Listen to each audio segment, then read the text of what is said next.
So here was Giz from Janus. New album is out, and we're going to do a quick run through, song by song, of how the songs have been written, what the lyrics were like, the whole holistic process, shall we say, of the albums. So we'll start with Crucify All the Leaders. Yeah. It's a very political song, so it's going to go down really well with the majority of the punks out there. I think it should go down majority with absolutely anyone who's got any sense or feelings. You know, I don't mean that to sound arrogant, but I mean it's just like it's how everyone feels right now.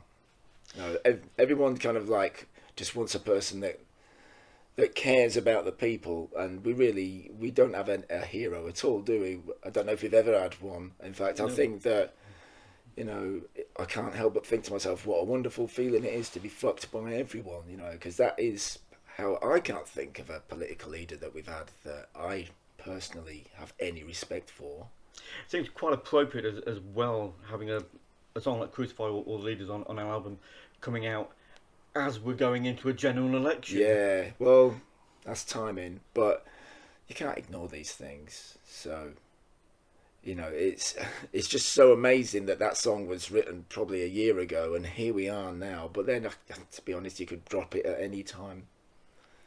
Yeah, certainly with our current leader, I suppose, Boris, seems to be fucking everyone, doesn't he? Jumper Johnson, yeah.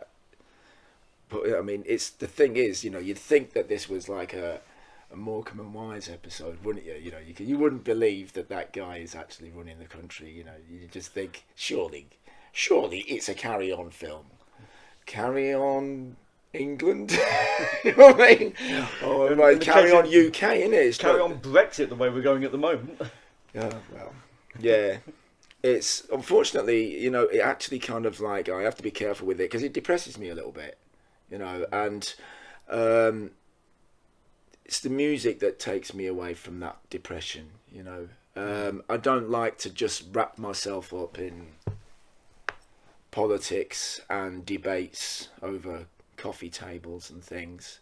I mean, I experienced that quite a lot when I was on tour with Steve Ignorant, and I felt for him because he was kind of almost like being treated as like the man with all the answers. Well, you know, we don't have the answers, do we? We've got our hopes, aspirations, thoughts, things that we try and learn and every day improve and, you know, go forward, hoping that maybe, you know, we can evolve. Maybe in time the human race will evolve if there's enough people that want it to, you know. But for me, if I think about it too much, I actually do get, you know, quite depressed about it. So it's the music that gets me away from that. So let's have a look at some of the music sides. Yeah. All right. So the song is in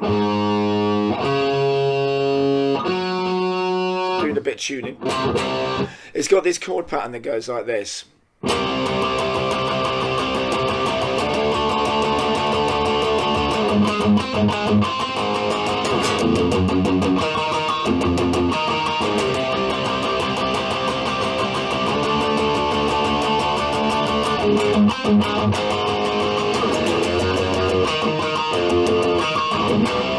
Like that.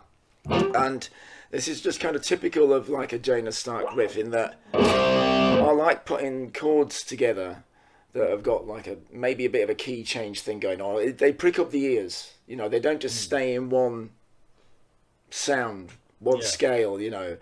So like for instance, when you put these two chords next to each other, alright, to us that just sounds normal. There's nothing unusual about that. Alright? But to someone that was kind of like a music teacher or, you know, something like that, they'd say, hold on, that's wrong. It should be this. Yeah.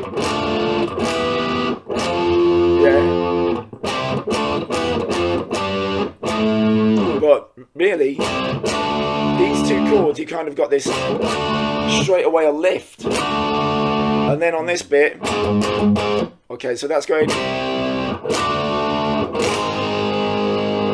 the chord that should not be. So, and then it goes So these chords together.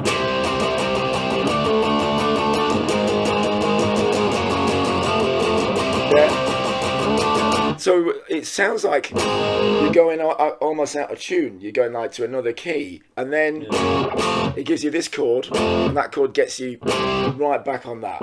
It just lands into place perfectly. Yeah. So that's one of the things that I like to write, and I like chord sequences in general that kind of like, you know, they kind of tweak the ear all the time, you know, and that's one of them that does that. Also, for that funny little melody, that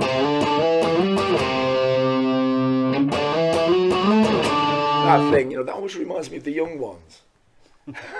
I know it's nothing like it, but it just reminds me of it a little bit, you know. And then we got one of these things. This is the riff that's in the verse.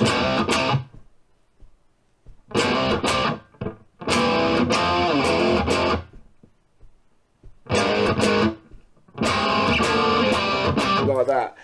And this is like a riff with gaps. You know, when you get these kind of riffs that have got these spaces, sometimes you appreciate the space just as much as you do the notes, you know. Yeah. I remember a song by Bad Brains, Sacred Love. It's on the Eye Against Eye album. Do you know that one?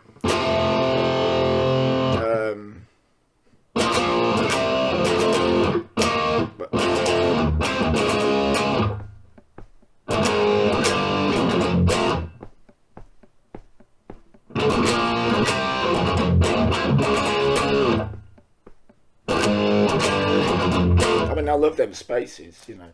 Yeah, I think Eric Clapton actually said the key to a good guitarist isn't the notes he plays, it's the notes he misses out. Yeah, I mean, in the case of this, it's a riff, but there's lots of those kind of holes and gaps. You know, there's some of the, you know, great songs they use that, and you know, like let's say for instance, just one off the top of my head, you know, God Save the Queen, Sex Pistols. So in the chorus.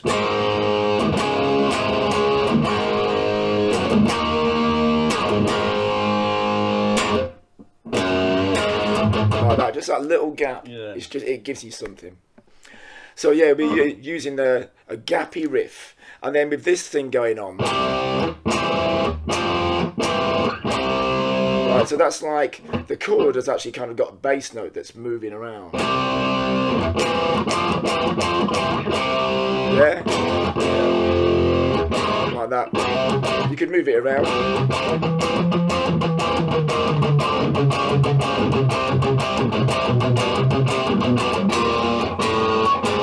Right. This is a power chord. But really you can kind of like move that bass note around any way you want.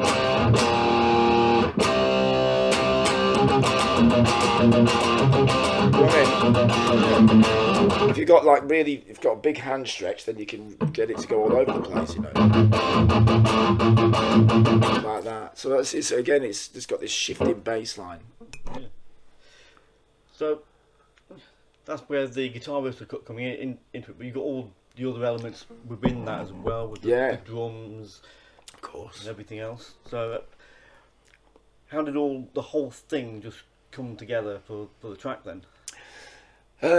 Normally the way I like everything starts normally with, you know, like a sort of days and days and days of just writing and recording riffs, and then eventually some riffs, you know, they create their own melody. So I use my phone, you know, I just put my phone on voice recorder and just hum a melody or something like that, you know, and then I like to get some kind of like, you know, like at least a couple of riffs, marry them together.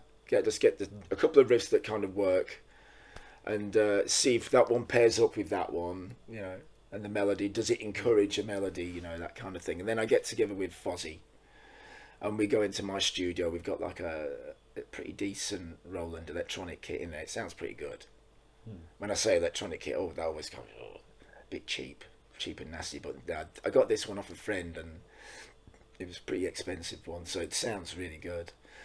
In fact, when we went into the studio, we were constantly trying to match the sound of this electronic kit, you know what I mean? And the guy said, "Why didn't you bring your electronic kit?" They said, "No, we want a real kit, believe me." But yeah, so then me and him would get kind of like the basis of it together. You know, that's the way I would, you know, I like to sort of get the guitars and the drums sort of roughly some kind of platform to put everything on top of, Yeah. you know.